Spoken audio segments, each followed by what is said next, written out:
Pertanyaannya adalah, bagaimanakah Islam mengatur tentang asuransi syariah?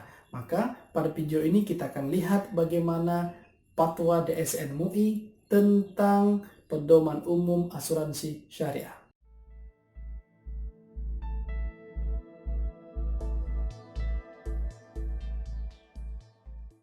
Assalamualaikum warahmatullahi wabarakatuh. Saya ucapkan selamat datang di channel ini. Semoga Anda mendapatkan apa yang Anda cari. Pada kesempatan ini kita akan membahas satu fatwa DSN MUI tentang pedoman umum asuransi syariah. Jadi kita akan lihat poin-poin yang penting di dalam fatwa mengenai asuransi syariah ini.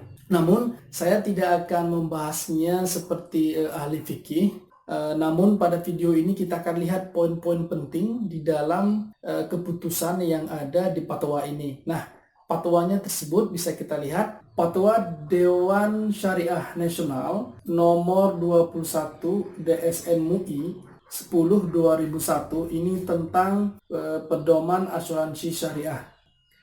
Kemudian kalau menimbang, kita tidak perlu melihat poin-poin pentingnya karena pradasarnya itu adalah sama dengan fatwa lain ataupun yang menyerupai, karena dia melihat secara umum. Kemudian yang mengingat juga kita akan lanjut, kita tidak perlu melihat poin yang pentingnya.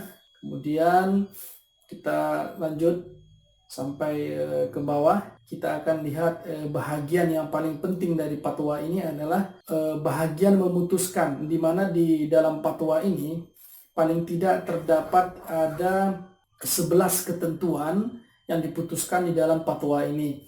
Nah, pertama kita akan lihat itu ketentuan umum. Ya, saya pikir disinilah titik inti daripada fatwa ini. Fatwa ini menyebutkan bahwa asuransi syariah adalah usaha saling melindungi dan tolong-menolong di antara sejumlah orang ataupun pihak melalui investasi dalam bentuk aset dan atau tabaruk yang memberikan pola pengembalian untuk menghadapi risiko tertentu melalui akad atau perikatan yang sesuai dengan syariah.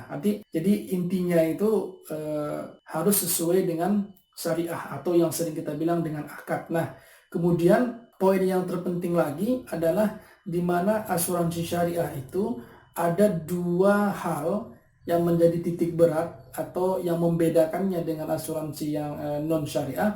Itu pertama adalah adanya pemisahan antara kedua rekening. Artinya ada pemisahan antara dua rekening, dipisah antara akad tijarah dengan akad tabaruk. Nah, kalau misalkan di asuransi lain itu kan hanya di satu rekening, tetapi kalau di asuransi syariah itu harus dipisah ya.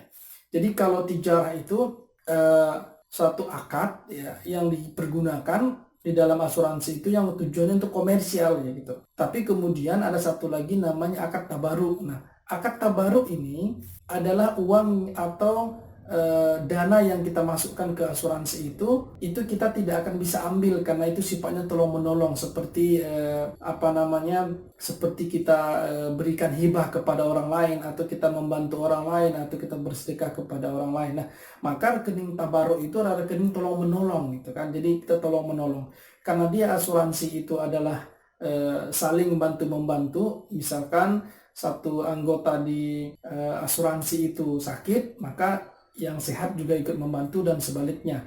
Tapi kalau akad tijarah ini dia mengarahnya komersial, bisa jadi dia akan diinvestasikan dan lain sebagainya. Nah, ini adalah titik poin penting daripada fatwa asuransi syariah ini. Nah, saya pikir yang lainnya mengikuti yang di atas dan nanti bisa juga dilihat dan didalami bagaimana lebih jauh isi daripada fatwa ini. Bagi siapa yang ingin mendapatkan fatwa pedoman asuransi syariah, bisa meminta di kolom komentar atau bisa juga minta ke email, maka saya akan kirim fatwa tersebut. Mungkin Anda bisa melihat lebih dalam bagaimana kajian ataupun isi yang ada di dalam fatwa DSN MUI mengenai pedoman umum tentang asuransi syariah. Oke, sampai di sini topik pembahasan kita. Semoga bermanfaat. Terima kasih. Assalamualaikum warahmatullahi wabarakatuh.